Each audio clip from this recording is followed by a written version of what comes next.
تفتكر لو مت النهارده حد هيفتكرك؟ ما اظنش. هما ممكن يقعدوا عليك يومين 3، هيقعدوا بحرقه. في ناس هتحط لك حلقه على الواتس، وفي ناس هتشيل صورتها وهتحط صورتك وتحط جنبها الشيطه السوداء، وفي ناس هتجمع شويه صور ليك وتحط عليها موسيقى حزينه. حتى اصحابي اللي بتقعد معاهم على القهوه، الكرسي انا بقعد عليه بكره هيجي غيري وهيقعد عليه. والحياه بتمشي عادي، هيجي لك عند القبر بتاعك وهيعيطوا وهيحاولوا يجي لك كل يوم جمعه. بعد كده هتقل تدريجي. هم هيفتكروك امتى؟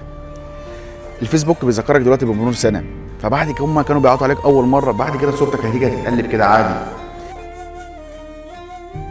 انا بستغرب مثلا لو حد مثلا بيقول لصاحبه مثلا انا تعبان وحاسس ان انا هموت، يقول له بعد الشر. الموت عمره ما كان شر، الموت علينا حق. انت تخاف من الموت امتى؟ لما تكونش انت مدي ربنا حقه، ما تكونش انت راضي والدك بتطلع صدقه، بتعامل الناس، بتجبر خاطر الناس. انت تخاف اصل انت رايح تقابل ربنا، فلازم تكون جاهز. وبعدين انا بستغرب من الناس مثلا اللي هي مثلا بتيجي ورا الفلوس اذا كانت هي حلال او حرام. هو الكفن ملوش جيوب. اللي هنقول لك قبرك، انت هتخش جوه قبرك